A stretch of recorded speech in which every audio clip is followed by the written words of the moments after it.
الحمدللہ رب العالمین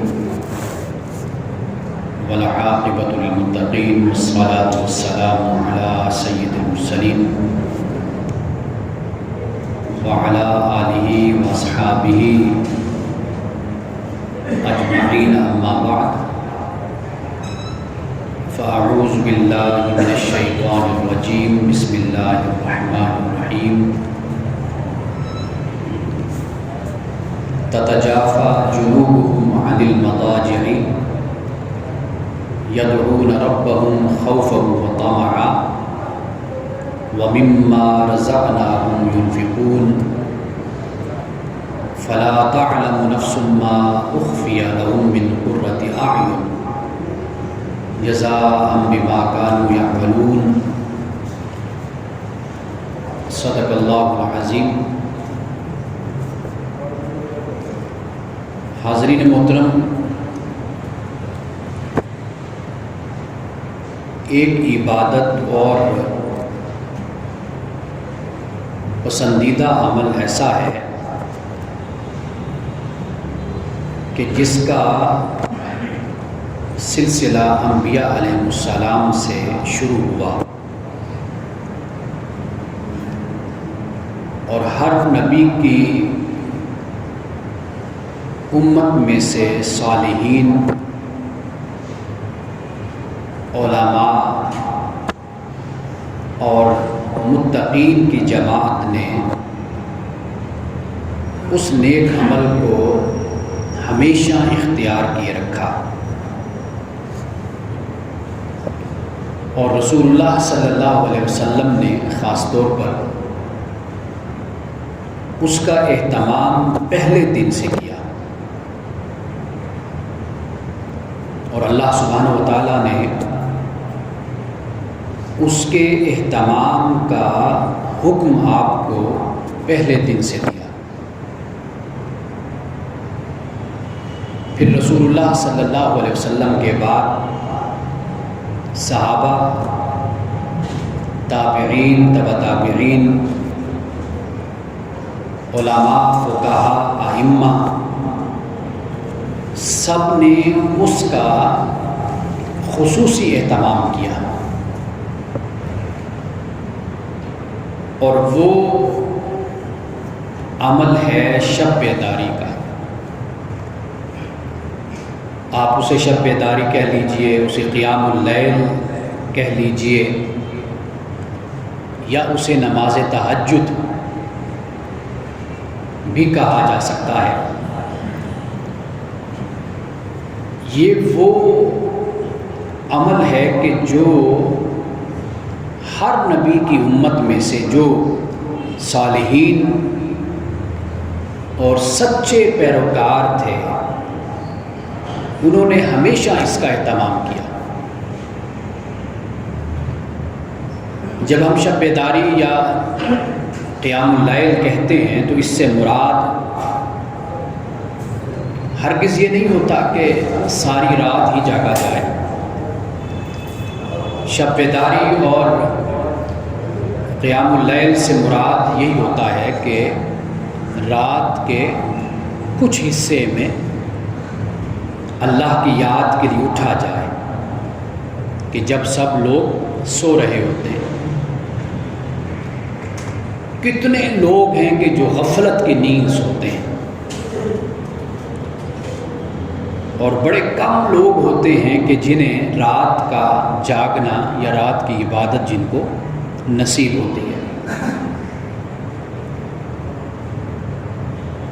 اور یہ غلط فہمی تو میں شروع سے ہی دور کر دوں، آغاز میں ہی، وہ یہ کہ جب بھی بزرگوں سے یہ سوال کیا گیا کہ رجب افضل ہے یا شعبان افضل ہے، اب جواب آپ سنیے، رجب افضل ہے یا شعبان افضل ہے؟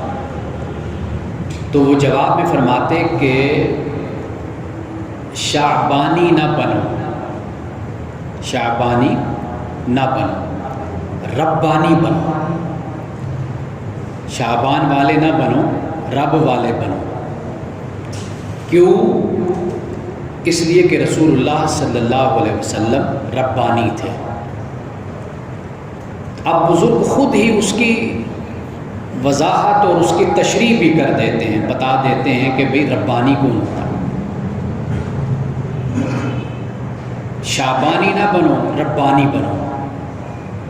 اس لیے کہ ہم جیسے لوگ تو شعبان میں اہتمام کرتے ہیں، رمضان میں اہتمام کر لیا، شعبان میں اہتمام کر لیا، کسی خاص رات میں، خاص دن میں عبادت کر لی۔ تو بزرگ فرماتے تھے کہ شعبانی نہ بنو، ربانی بنو۔ اس لیے کہ رسول اللہ صلی اللہ علیہ وسلم ربانی تھے۔ کیسے ربانی تھے؟ بزرگ فرماتے کہ رسول اللہ صلی اللہ علیہ وسلم کا جو بھی عمل ہوتا اس میں تسلسل ہوتا تھا۔ یہ بڑی خاص بات ہے، رسول اللہ کا جو بھی عمل ہوتا اس میں تسلسل ہوتا تھا۔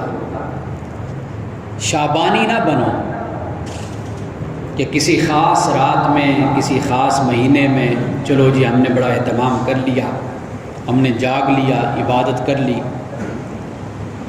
اور ہمارے ہاں یہ بھی بحث شروع ہو جاتی ہے کہ رجب افضل ہے کہ جی شعبان افضل ہے، ان مہینوں میں سے کون افضل ہے؟ ہم افضلیت کے پیچھے بڑا بھاگتے ہیں، فضیلت کے پیچھے۔ حالانکہ محدثین نے بیان کیا ہے کہ بہت سی احادیث جو رجب اور شعبان کے حوالے سے بیان کی جاتی ہیں وہ موضوع حدیثیں ہیں، ان کی حیثیت مشکوک ہے، لیکن ہمارے ہاں وہ بیان کی جاتی ہیں، سنائی جاتی ہیں حدیثیں۔ اس سے ذہن کیا بنتا ہے، اور بن چکا ہے لوگوں کا ذہن، عوام کا ذہن بن چکا ہے۔ وہ کیا ہے کہ جی شعبان اب آ گیا تو اب چلیں کچھ عبادت کر لیتے ہیں، رات کو جاگ لیتے ہیں۔ اب رجب کا مہینہ آ گیا تو چلیں تھوڑا سا کوئی عبادت کر لیتے ہیں، فلاں رات آ گئی ہے، اب یہ رات ہے، اب وہ رات ہے، اس رات کو جاگ لیتے ہیں۔ اب جی محرم کا مہینہ آ گیا، چلیں تھوڑا سا اہتمام کر لیتے ہیں۔ یہ نقصان ہوا کہ ایک خاص رات کی فضیلت کو اتنا بڑھا چڑھا کر بیان کر دیا گیا کہ باقی اوقات اور باقی راتیں ہماری نظروں میں اہم ہی نہیں رہی۔ اور اگر ان احادیث کا جائزہ لیا جائے تو وہ حدیث محدثین کے نزدیک بھی مستند نہیں ہے، ان کی سند درست نہیں ہے۔ خطباء نے، مقررین نے، ممبر پر بیٹھنے والوں نے ایسی ایسی حدیثیں، فضیلتیں بیان کر دیں کہ بس لوگوں کو بتا دیا کہ بس یہ راتیں ہیں، بس تم نے ان میں جاگنا ہے، بس پورا سال کا کوٹا پورا ہو جائے گا تمہارا۔ یہ دین کا تصور نہیں ہے۔ بزرگ کیا فرماتے کہ شعبانی نہ بنو۔ ایسا نہیں ہے کہ شعبان آیا تو اپنے اوپر تم نے اسلام کو طاری کر لیا، رمضان آیا تو اپنے اوپر اسلام کو طاری کر لیا کہ جی اب ہم بڑے اچھے مسلمان ہوں گے۔ نہیں، رسول اللہ کا طریقہ کیا تھا؟ تسلسل تھا، کنٹینیوٹی تھی عمل میں، بریک نہیں آتی تھی، توڑتے نہیں تھے، تھوڑا بہت عمل جاری رہتا تھا۔ آپ روزے کو دیکھ لیجئے، رسول اللہ صلی اللہ علیہ وسلم کیا صرف شعبان میں روزے رکھتے تھے؟ نفلی روزے کیا شعبان میں رکھتے تھے؟ نہیں، صرف شعبان میں نہیں رکھتے تھے۔ آپ پیر کا روزہ رکھتے، آپ فرماتے کہ آج کے دن میں پیدا ہوا تو میں شکرانے کے طور پر پیر کو روزہ رکھتا ہوں۔ حضور صلی اللہ علیہ وسلم محرم میں روزے رکھتے، ایام بیت 13، 14، 15 یہ 3 روزے رسول اللہ کی سنت ہے، آپ رکھتے تھے۔ کبھی بدھ کا روزہ رکھ لیتے تھے، بلکہ احادیث میں آتا ہے کہ فجر کے بعد آپ تشریف لاتے اور آپ فرماتے کہ کیا گھر میں کچھ کھانے کے لیے ہے؟ تو زوجہ محترمہ عرض کرتی یا رسول اللہ صلی اللہ علیہ وسلم گھر میں کھانے کے لیے کچھ نہیں اس وقت۔ آپ فرماتے کہ چلو آج پھر ہم روزے سے ہیں، روزہ رکھ لیتے ہیں۔ تو رسول اللہ صلی اللہ علیہ وسلم کے عمل میں تسلسل تھا، ایسا نہیں تھا کہ پورا سال مسجد سے غائب رہے، رمضان آیا تو مسجد میں داخل ہو گیا۔ ایسا نہیں تھا کہ سارا سال تہجد کی نماز نہ ہو اور بس رمضان آ گیا یا شعبان آ گیا تو مل جل کے نمازیں پڑھی جا رہی ہیں، یہ نہیں تھا۔ یہ اسلام کی روح کے خلاف ہے، اسپرٹ کے خلاف ہے، یہ بات یاد رکھیے۔ اسلام ہم سے تقاضا کرتا ہے کہ کسی نہ کسی حد تک خود کو جوڑے رکھو خدا کے ساتھ۔ رات کو جاگنا ہے تو تھوڑا بہت اپنی روٹین میں شامل رکھو کہ تم 1 گھنٹہ آدھا گھنٹہ اللہ کے حضور حاضر ہو، جھکو، نماز ادا کرو۔ نیکی کے ساتھ جوڑنا خود کو، یہ رسول اللہ کی سنت ہے۔ یہ نہیں ہے کہ سال بھر غائب رہو پھر سال کے بعد تم نظر آ جاؤ، نہ یہ اسلام ہے، نہ یہ سنت ہے، نہ یہ صلحاء کا طریقہ ہے۔ اللہ کے نیک بندوں کا یہ طریقہ نہیں۔ تو بزرگ کیا فرماتے تھے کہ شعبانی نہ بنو، آپ یوں کہہ لیجئے کہ رجبی نہ بنو، رمضانی نہ بنو، محرمی نہ بنو، کیا بنو؟ ربانی بنو، رب والے بنو۔ کیوں؟ اس لیے کہ رسول اللہ ربانی تھے، آپ کے عمل میں تسلسل تھا، تسلسل تھا۔ روزہ رکھتے، کبھی نہ رکھتے، رات کی عبادت کی تسلسل تھا، کچھ وقت کے لیے ضرور جاگتے، اللہ کی عبادت کرتے۔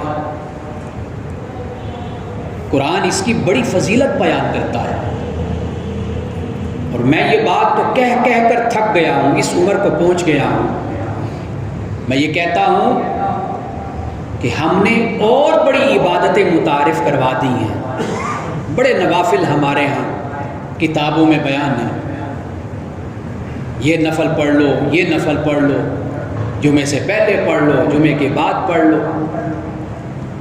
ہم نے یہ تو متعارف کروایا، لیکن جو ایک مستند عبادت ہے، سنت ہے، انبیاء کی سنت ہے، صلحاء کی سنت ہے، وہ تو تہجد ہے، جس کا ذکر خود قرآن کرتا ہے، سورۃ المزمل میں کرتا ہے، اور بہت سے مقامات پر سورۃ السجدہ میں کرتا ہے، سورۃ الفرقان میں کرتا ہے۔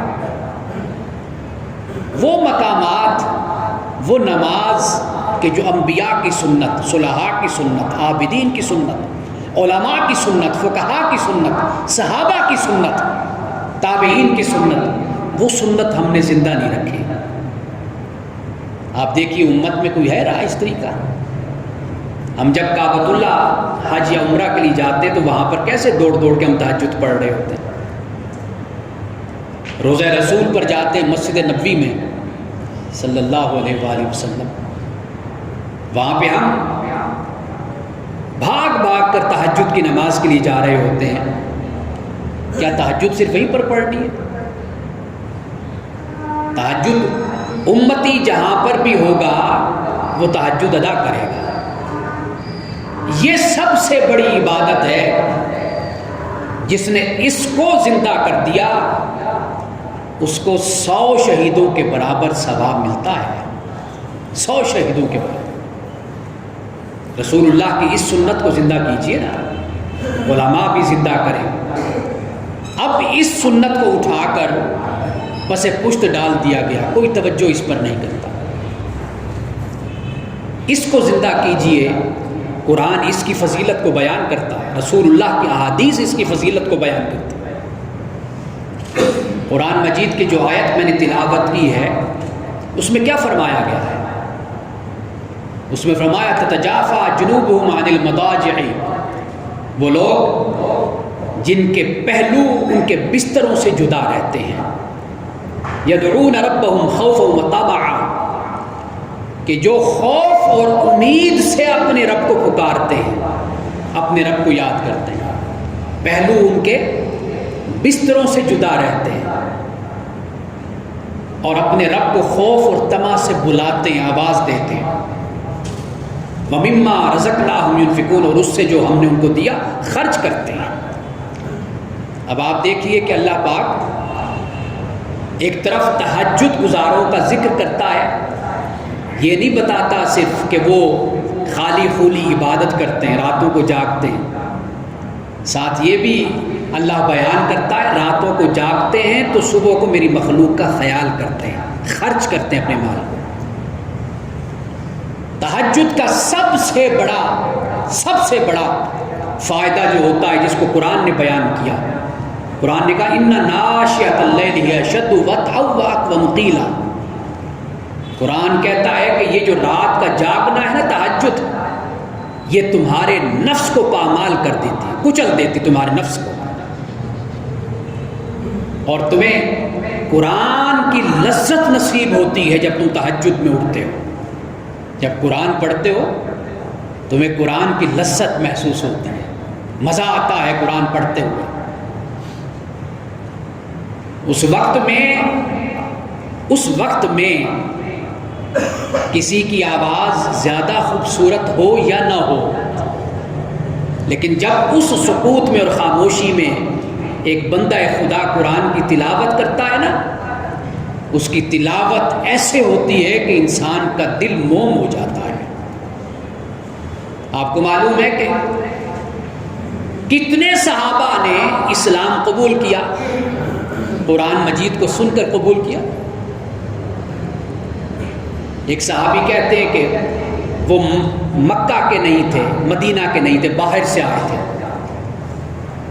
جب وہ آئے تو کافروں نے کہا کہ اپنے کانوں میں روئی کو ٹھونس لو، روئی کو ٹھونس لو، اس لیے کہ جب محمد قرآن کی تلاوت کرتا ہے نا، بڑے بڑے لوگوں کے دل موم ہو جاتے ہیں، وہ اسلام قبول کیے بغیر نہیں رہ سکتے۔ صحابی کہتے ہیں کہ میں نے بھی اپنے کانوں میں کپاس ٹھونس لی، اور رسول اللہ صبح کی نماز کا وقت تھا، مسجد نبوی تھی، تو کہتے ہیں کہ میں گزرنے لگا تو کپاس کے ٹھونسنے کے باوجود بھی تھوڑی سی ایسی آواز تو آتی ہے، تو کہتے ہیں کہ میں نے کہا کہ چلیں تھوڑا سا ایسے کپاس کو نکالتا ہوں، روئی کو، اور ذرا سنتا تو ہوں کہ محمد کیا پڑھتے ہیں۔ تو کہتے ہیں کہ پھر جیسے میں نے اپنے ایک کان سے تھوڑی سی روئی کو ہٹایا اور مجھے جب رسول اللہ کی آواز کانوں میں پڑی تو دل نے چاہا اور سنو، پھر میں نے اپنے دونوں کانوں سے روئی کو نکال دیا۔ وہ صحابی کہتے ہیں کہ جیسے جیسے رسول اللہ قرآن کی تلاوت کرتے جاتے تھے، آپ کی تلاوت کے پانی سے میرا میلا دل دھلتا جاتا تھا، صاف ہوتا جاتا تھا، اور کہتے ہیں کہ اتنا میں بے چین اور مضطرب ہو گیا کہ کب محمد نماز کو مکمل کرے اور میں حضور کے ہاتھ میں ہاتھ دے کر اسلام قبول کر لوں، مسلمان ہو جاؤں۔ یہ قرآن کا اثر ہے۔ سیدنا فاروق اعظم رضی اللہ تعالیٰ عنہ نے اسلام قبول کیا۔ آپ خود فرماتے ہیں کہ میں رات کے وقت کہیں سے آ رہا تھا، کعبۃ اللہ کے پاس سے گزر رہا تھا، تو وہاں پر رسول اللہ بیٹھے قرآن کی تلاوت کر رہے تھے۔ آپ اندازہ کیجئے کہ کعبۃ اللہ کا ماحول، اور پھر ہر طرف خاموشی اور سکوت اور رات کا وقت ہو، اور تلاوت کرنے والی وہ زبان ہو کہ جس کے دل پر خود قرآن اترا ہو، جس کے قلب اطہر پر قرآن اترا ہو، اور یہ وہ زبان کہ جس کے بارے میں قرآن کہتا ہے وَمَا يَنْطِقُ عَنِ الْهَوَىٰ إِنْ هُوَ إِلَّا وَحْيٌ يُوحَىٰ، کہ یہ وہ زبان ہے کہ جس کی زبان سے جو لفظ بھی نکلتا ہے وہ خواہش سے نہیں نکلتا، جس کا یہ مقام۔ جب رسول اللہ قرآن کی تلاوت کریں تو سیدنا فاروق اعظم فرماتے ہیں کہ وہ پہلا موقع تھا کہ جب میرا دل اسلام کی دعوت کی طرف متوجہ ہوا تھا۔ یہ قرآن کا اثر ہے۔ سورۃ المزمل میں خود فرما دیا ان ناشئۃ اللیل ہی اشد وطئا واقوم قیلا، فرمایا یہ جو رات کا جاگنا ہے، تہجد گزاری ہے، قرآن کا پڑھنا ہے، فرمایا یہ وہ ہے کہ جو انسان کے نفس کو کچل کے رکھ دیتا ہے اور انسان کو قرآن کی لذت اور قرآن کا فہم عطا کرتا ہے۔ کبھی رات کو جاگ کر دیکھیں تو دل کی سیاہیاں دھلیں نا، عقل پر پردے جو پڑ گئے ہمارے سال ہا سال سے غفلت کی وجہ سے، کبھی تہجد کا مزہ لیں تو اندازہ ہو نا کہ قرآن کیسا نور ہے، یہ کیسے آب حیات ہے، یہ کیسا آب زمزم ہے کہ جو انسان کے دل کو صاف اور ستھرا کر کے رکھ دیتا ہے۔ رسول اللہ صلی اللہ علیہ وسلم نے بڑی فضیلت بیان کی رات کے جاگنے کی۔ جیسے میں نے آپ کو بتایا نا، بزرگوں نے کہا کہ شعبانی نہ بنو، ربانی بنو۔ یہ نہیں کہ شعبان آیا تو جاگ لیا، رجب آیا تو جاگ لیا، رمضان آیا تو جاگ لیا، محرم آیا تو چلے کچھ جاگ لیا، نہیں، فرمایا ربانی بنو۔ رب والے رب سے تعلق توڑ کر سال بعد نہیں آیا کرتے، ان کا کبھی تعلق اپنے رب سے ٹوٹتا ہی نہیں ہے، وہ ربانی ہوتے ہیں۔ رسول اللہ صلی اللہ علیہ وسلم نے اس کی بڑی فضیلت بیان کی۔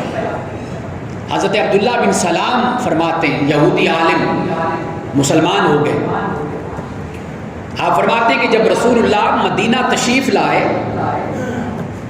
آپ مدینہ تشریف لائے تو لوگ رسول اللہ کی طرف دوڑے اور ایک دوسرے سے کہنے لگے کہ رسول اللہ آ گئے ہیں، تشریف لے آئے۔ حضرت عبداللہ بن سلام کہتے ہیں کہ میں بھی ان کے ساتھ تھا۔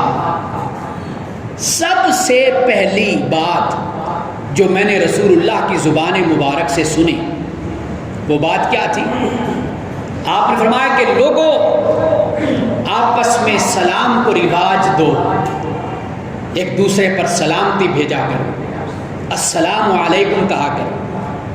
ہمارے ہاں تو یہ بحث ہوتی ہے نا کہ کس کو سلام کہنا چاہیے کس کو نہیں کہنا چاہیے، ہم یہ بحث کرتے ہیں نا، یہ ہمارے مسلک کا ہے، یہ فرقے کا ہے، یہ مذہب کا ہے، یہ فلاں سے اس کا تعلق ہے، یہ تو ہمارا ہے نہیں، ہم اس کو سلام کیوں کہیں؟ رسول اللہ نے فرمایا کہ سلامتی بھیجو، السلام علیکم کہا کرو، ایک دوسرے پر سلام بھیجو، سلامتی بھیجو۔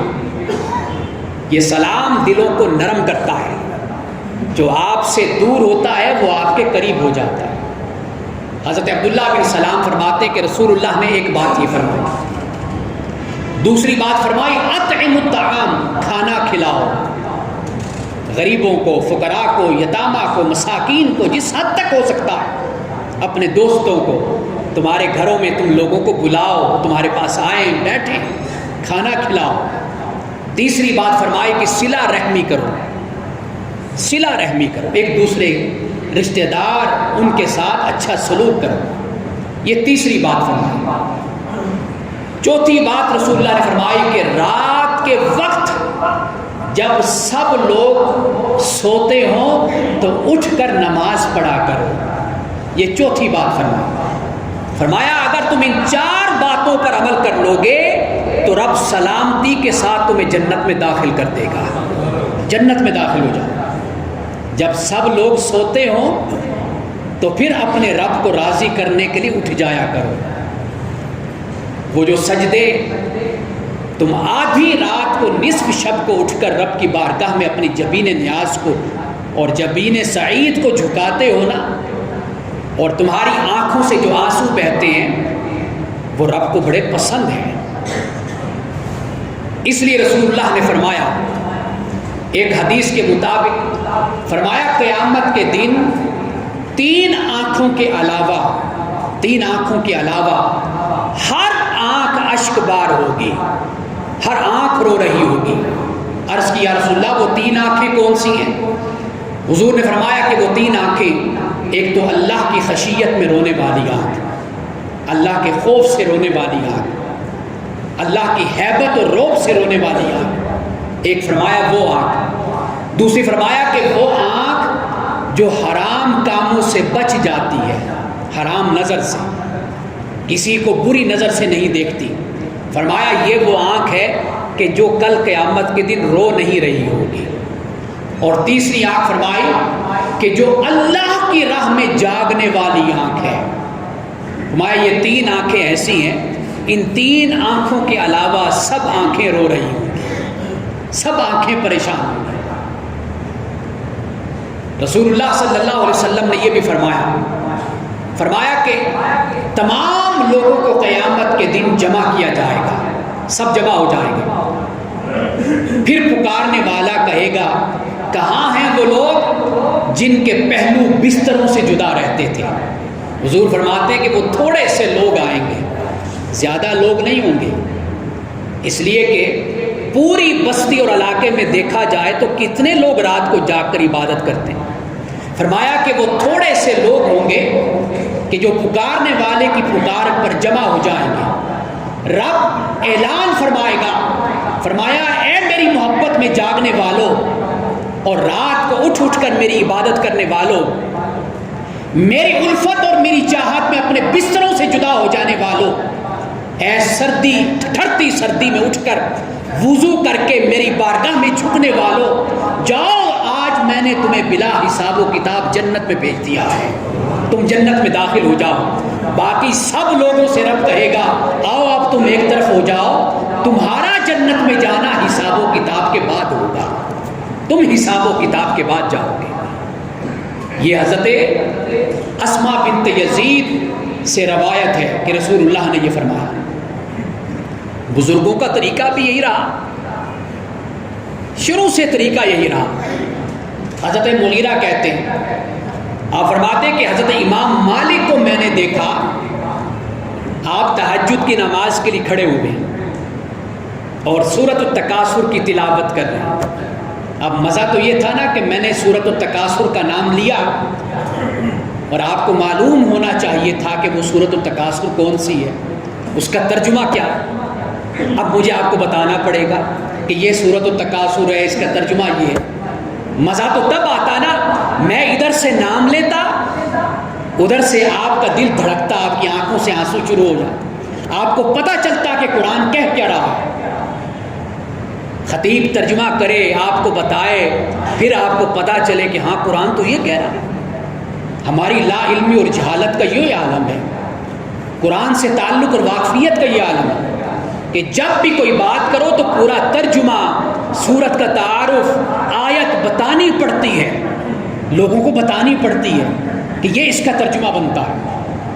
سورۃ التکاثر حضرت امام مالک تہجد کی نماز میں تلاوت کر رہے ہیں.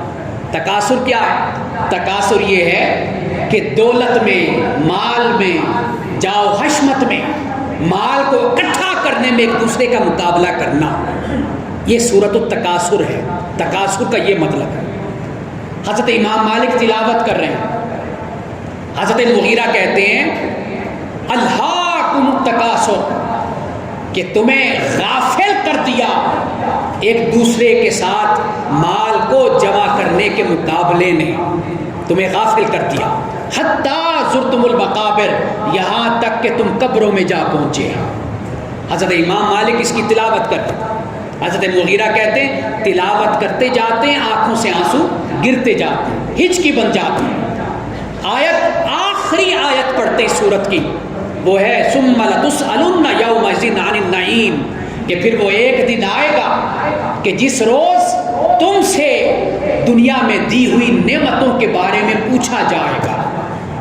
مغیرہ کہتے ہیں حضرت امام مالک اسی آخری آیت کو پڑھتے رہے اور زار و قطار روتے رہے، ہچکی بدی رہی، گریہ و زاری کرتے رہے، اسی آخری آیت کو پڑھتے رہے، یہاں تک کہ صبح کی نماز کا وقت ہو گیا. صبح کی نماز ہو گئی، کہتے ہیں کہ میں اپنے گھر چلا گیا، وضو کرنے کے لیے چلا گیا. میں جب واپس آیا تو کیا دیکھتا ہوں کہ اب امام مالک درس کے حلقے میں بیٹھے ہوئے ہیں اور لوگوں نے امام مالک کو گھیرا ہوا ہے. ساری رات عبادت میں گزری، صبح کی نماز پڑھی، نماز کے بعد پھر لوگوں کو درس دینا شروع کر دیا. حضرت امام اوزائی کے بارے میں آتا، آپ فرماتے ہیں کہ آج اس دنیا میں جس نے بھی رات کو طویل قیام کیا، کل اللہ تعالیٰ حشر کے دن اس کو لمبا کھڑا ہونے سے محفوظ رکھ لے گا۔ جو دنیا میں رات کو جاگا، حضرت امام اوزائی جب اللہ کی عبادت کرتے، تہجد پڑھتے تھے، جس جگہ سجدہ کرتے وہ مقام آنسوؤں سے بھیگ جاتا تھا۔ ایک بار ایک خاتون گھر میں آئی اور اس نے آ کر جب وہ بیٹھنے لگی نا تو اس نے ہاتھ لگایا تو زمین گیلی تھی۔ اس نے امام اوزائی کی زوجہ سے کہا کیا بات ہے، یہاں پر کسی بچے نے پیشاب تو نہیں کر دیا؟ امام اوزائی کی زوجہ نے کہا نہیں، یہ شیخ کی آنکھوں سے بہے ہوئے آنسو ہیں، اس لیے کہ جب امام اوزائی سجدے میں جاتے ہیں رب کی بارگاہ میں اتنی گریہ ازاری کرتے، اتنا روتے ہیں کہ ان کے آنسوؤں سے زمین بھیگ جاتی ہے، ان کے آنسوؤں سے زمین بھیگ جاتی ہے۔ یہ امام اوزائی۔ حضرت امام ابو حنیفہ رضی اللہ تعالیٰ عنہ کوفہ کی مسجد میں عشاء کے بعد مؤذن بیان کرتا ہے، وہ کہتا ہے کہ میں نے دیکھا امام ابو حنیفہ مسجد میں آئے اور آ کر عبادت شروع کر دی، میں نے مسجد کا تالا امام ابو حنیفہ کے پاس رکھ دیا، میں نے دیکھا کہ ابھی امام نماز پڑھ رہے، جب جائیں گے تو مسجد کو تالا لگا دیں گے۔ وہ کہتے کہ میں چلا گیا، صبح کے نماز سے پہلے، اذان سے پہلے کہتے میں مسجد میں آیا، میں نے ایک عجیب سا منظر دیکھا کہ امام ابو حنیفہ نے اپنی داڑھی اپنے ہاتھوں میں پکڑی ہوئی اور داڑھی کو کھینچ کر فرماتے ہیں، عرض کرتے ہیں مولا یہ مجرم تیری بارگاہ میں حاضر ہے، اگر تو کرم کر دے اس پر تو اس کو معاف کر دے، اگر تو اس کو سزا دینا چاہتا ہے تو یہ بندہ مجرم تیری عدالت میں حاضر ہے۔ قرآن کی آیت کی تلاوت کرتے جاتے فَمَن يَعْمَلْ مِثْقَالَ ذَرَّةٍ خَيْرًا يَرَهُ وَمَن يَعْمَلْ مِثْقَالَ ذَرَّةٍ شَرًّا يَرَهُ، کہ جو شخص آج اس دنیا میں ذرہ برابر نیکی کرتا ہے وہ کل قیامت کے دن اپنی اس نیکی کو دیکھ لے گا، اور جو آج شر کرتا ہے، برائی کرتا ہے، کل قیامت کے دن وہ اس برائی کو بھی کل قیامت کے دن دیکھ لے گا۔ حضرت علی رضی اللہ تعالیٰ عنہ کے بارے میں آتا ہے کہ آپ رات کے وقت مسجد کا جو ممبر ہوتا نا، آپ اس کے پاس نماز پڑھا کرتے تھے، تہجد کی نماز ادا کرتے، آپ پر اللہ کی خشیت اور خوف اتنا طاری ہوتا کہ آپ کے جسم پر کپ کپی طاری ہو جاتی، آپ کی آنکھوں سے اشک جاری ہو جاتے، اور آپ فرماتے کہ ہائے ہائے سفر طویل ہے اور راستہ نامعلوم ہے، سفر طویل ہے اور راستہ نامعلوم ہے، اور جو میرے پاس زاد راہ ہے وہ بہت کم ہے، میرے پاس اتنی زاد راہ نہیں کہ جو مجھے میری منزل تک پہنچا سکے۔ فرمایا سفر طویل ہے اور نامعلوم ہے، کوئی معلوم نہیں کہاں جانا ہے۔ یہ حضرت علی رضی اللہ تعالیٰ عنہ رسول اللہ صلی اللہ علیہ وسلم کی بہت سی احادیث اس کی فضیلت پر ہیں، اس کے مقام اور مرتبہ کے حوالے سے رسول اللہ صلی اللہ علیہ وسلم نے فرمایا، حضرت بلال فرماتے کہ رسول اللہ نے مجھے اس بات کی نصیحت فرمایا اے بلال رات کے جاگنے کو لازم پکڑ لو، رات کے جاگنے کو لازم پکڑ لو، کیونکہ تم سے پہلے جو صالحین تھے، جو نیک لوگ تھے، ان کا طریقہ یہی تھا۔ رات کا قیام اللہ کے تقرب کا ذریعہ ہوتا ہے، گناہوں کا کفارہ بن جاتا ہے رات کا جاگنا۔ فرمایا رات کی نماز انسان کو گناہوں سے روکنے والی ہے اور حسد کو دور کرنے والی ہے، اس لیے فرمایا کہ بلال رات کو جاگا کرو، عبادت کیا کرو، بے شک کچھ دیر کے لیے جاگو۔ یہ صلحاء کا طریقہ ہے، یہ اتقیاء کا طریقہ ہے، یہ صحابہ کا طریقہ ہے۔ امت میں آج یہ بات متروک ہو گئی۔ آج آپ کسی ممبر سے، کسی عالم سے یہ بات نہیں سنیں گے کہ لوگوں کو اس بات کی تعلیم دی جائے کہ ہر رات کو کچھ دیر کے لیے جاگا کرو، قرآن کی تلاوت کیا کرو، اللہ کو یاد کیا کرو۔ اس لیے کہ رب کی وہ ذات ہے کہ جو سینۃ ولا نوم ہے، جسے نہ نیند آتی ہے نہ جسے اونگ آتی ہے۔ رسول اللہ نے فرمایا کہ سمائے دنیا پر رب آ کر اپنے بندوں کو پکارتا ہے، سمائے دنیا پر آ کر اپنے بندوں کو آواز دیتا ہے، کوئی ہے کہ جو مجھ سے اپنے گناہوں کو معاف کروا دے؟ کوئی ہے سوالی مانگنے والا کہ آج میں اس کو عطا کر دوں؟ کوئی ہے دکھوں کا مارا ہوا جو آج مجھ سے راحت مانگے میں اس کو راحت عطا کر دوں؟ رب پکارتا ہے وہاں سے، سمائے دنیا سے آواز دیتا ہے۔ لیکن ہمارا مسئلہ یہ ہے کہ ہم نے راتوں کو خاص کر لیا۔ اب شعبان آ گیا نا، اب شعبان، اب جی 15ویں شعبان آ گئی، چلو بھائی میلہ لگا لو راتوں کو، مسجد میں، محلے میں، گھروں میں راتوں کو جاگو۔ یہ اسلام نہیں ہے، یہ اسلام کی روح کے خلاف ہے۔ یہ الفاظ میں پہلے اپنی تقریر میں کہہ چکا ہوں، یہ اسلام کی روح کے خلاف ہے۔ رسول اللہ کی سنت یہ ہے کہ تھوڑا سا عمل کرو لیکن تسلسل سے کرو، کنٹینیوٹی اس میں ہونی چاہیے، اس بات کی تعلیم دی گئی۔ ایسا نہیں ہے کہ سال کے بعد مسجد یاد آئے، سال کے بعد نماز یاد آئے، سال کے بعد تلاوت یاد آئے، یہ نہیں۔ رسول اللہ نے سارا سال کبھی روزہ رکھا، کبھی روزہ چھوڑ دیا، کبھی پوری رات کو جاگے، کبھی تھوڑی وقت کے لیے جاگے، قرآن کی تلاوت کی، کسی وقت میں نہیں کی۔ یہ رسول اللہ کا عمل ہے، کبھی روزہ رکھا، کبھی روزہ نہیں رکھا، یہ رسول اللہ کی سنت ہے۔ یہ سنت نہیں ہے کہ سارا سال غائب ہو جاؤ، بس شعبان کی رات میں کسی وقت نظر آ جاؤ، یا رجب کی رات میں کہیں نظر آ جاؤ، یا محرم میں کبھی نظر آ جاؤ، کبھی ربیع الاول میں نظر آ جاؤ۔ یہ اسلام نہیں ہے، یہ اسلام کے ساتھ مذاق ہے۔ اگر ہم اپنے آپ کو مسلمان ثابت کرنا چاہتے ہیں نا کہ ہم مسلمان ہیں، تو پھر اسلام میں پورے داخل ہونا چاہیے۔ اور تہجد کی اہمیت کو سمجھیے۔ دنیا کا کوئی وظیفہ، دنیا کا کوئی نفل، دنیا کی کوئی عبادت، دنیا کی کوئی ریاست تہجد کے مقابلے میں کوئی حیثیت نہیں رکھتی۔ جو مقام اور مرتبہ فرض نماز کے بعد تہجد کا ہے، تہجد کے مقابلے میں کوئی عبادت اس درجے کی نہیں ہے جو اللہ اور اس کے رسول کے نزدیک پسندیدہ اور محبوب ہو۔ وآخر دعوانا الحمدللہ رب العالمین۔